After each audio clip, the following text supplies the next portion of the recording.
In the previous videos, we talked about experimental probability, and here in this video, we'll be looking at what we regard as theoretical probability. The situation we have here is that in the experimental probability, you use some numerical results to predict something that will happen in the future, but this may not be absolutely correct. So that leads us to theoretical probability.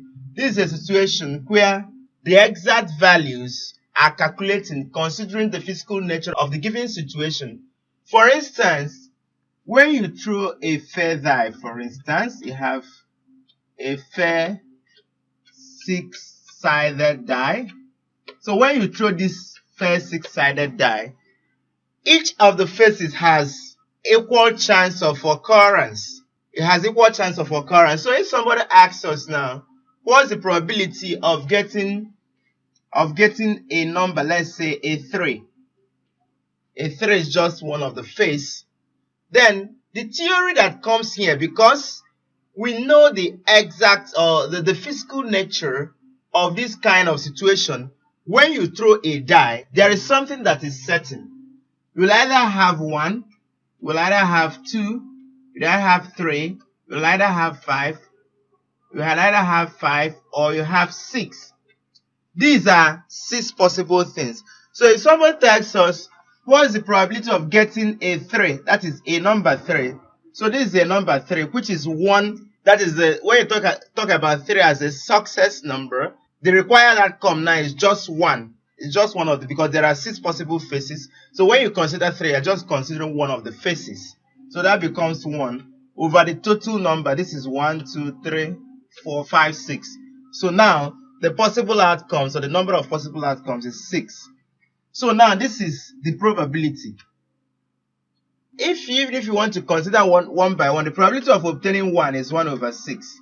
The probability of obtaining 2 is 1 over 6. The probability of obtaining 3 is 1 over 6. The probability of obtaining 4 is 1 over 6. The probability of obtaining 5 is 1 over 6. The probability of obtaining 6 is 1 over 6, because we are talking about one of the faces.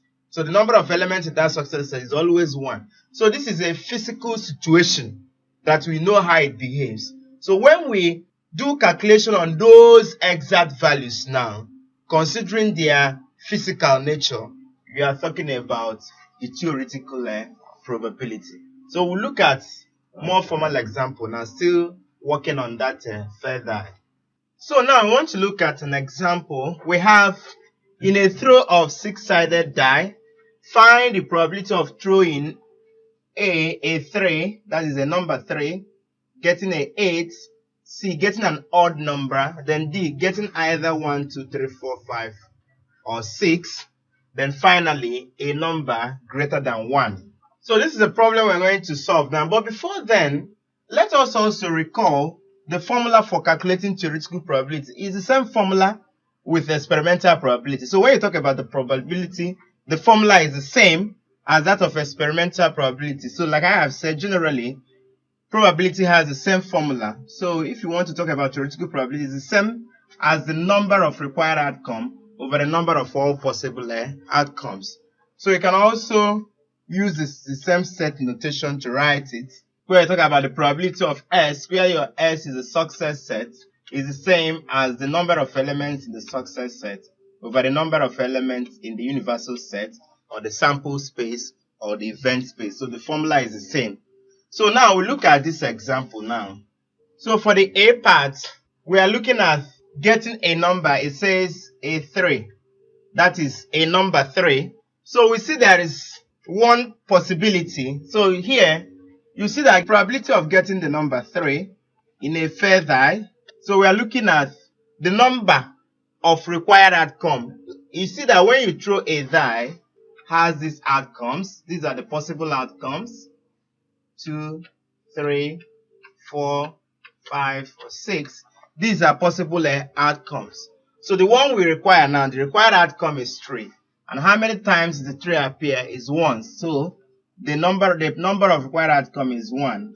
Then over the total number of the outcome, all the possible outcomes. Here you see we have 6 possible outcomes. So the probability is simply 1 over 6. Then The B part says getting a number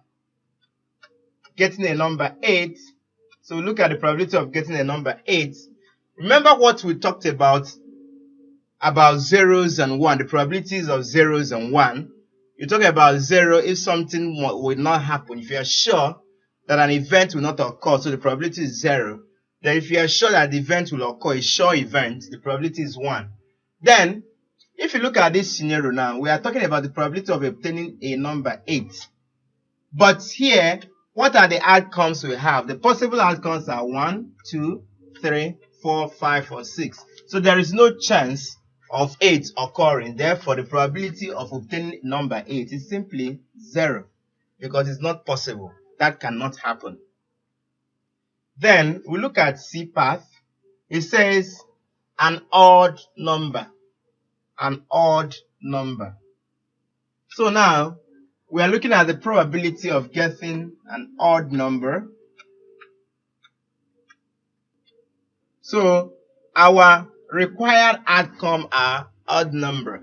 So now here you look at the number 1, 2, 3, 4, 5, and 6. These are the possible outcomes. So you look at the odd numbers. We want to now get the number of odd numbers. So this is an odd number. This is an odd number. This is an odd number. So how many odd numbers do we have? We have 3 odd numbers. So the number of required outcome now is 3. Then what are all the possible outcomes? Remember, the sample space or the event space of a toss of die is always 6. So this gives us 3/6, which is the same thing as a half. Then we'll look at getting either 1, 2, 3, or 5. So let's look at that one. So let's analyze this D. Even without doing the calculation, let's analyze it. The question says, in a throw of 6-sided die, find the probability of throwing, talk about 1, 2, 3, 4, 5, or 6. So either getting 1 or 2 or 3 or 4 or 5 or 6. You will agree with me that this is a certainty. Once you throw a die, once a die is thrown, you must see either 1. If you didn't see 1, you will see 2. If you didn't see 2, you will see 3. If you didn't see 3, you will see 4. If you didn't see 4, you will see 5. If you didn't see 5, you will see 6. So one of these numbers must surely appear. So even without doing the calculation, you know the probability is 1. So this one is logical. But to use the formula now, so you're looking at the probability of getting 1, 2, 3, 4, 5, or 6. So now, what will be the number of required outcome? The required outcome is 1, or 2, or 3, or 4, or 5, or 6. So we have the required outcome to be equals to 6. Then what are the possible outcomes? The whole possible outcome is equals to 6. So this gives you 6/6, which gives us 1. So this corresponds to a situation where the required outcome coincides with the number of possible outcomes. So the required outcome, the desired outcome, is now equal to the sample space. So the probability of obtaining either of these numbers will give us 1. So it is a certainty, something that must happen. So we now look at the E part of this. So E says the probability of throwing a number greater than 1. So probability of throwing a number greater than 1. So that's what we are looking at. So we are looking at number greater than 1.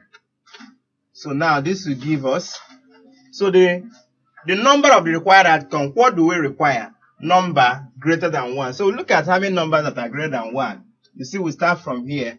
2 is greater than 1, 3 is greater than 1, 4 is greater than 1, 5 is greater than 1, and 6 is greater than 1. So how many of them do we have? 5. So the number of required outcome is 5. Then what are the possible outcomes? That is the sample space is still 6. So the probability is 5/6. So now you see that this is theoretical because you are considering the calculation of the exact values now are done by considering the physical situation of the given problem.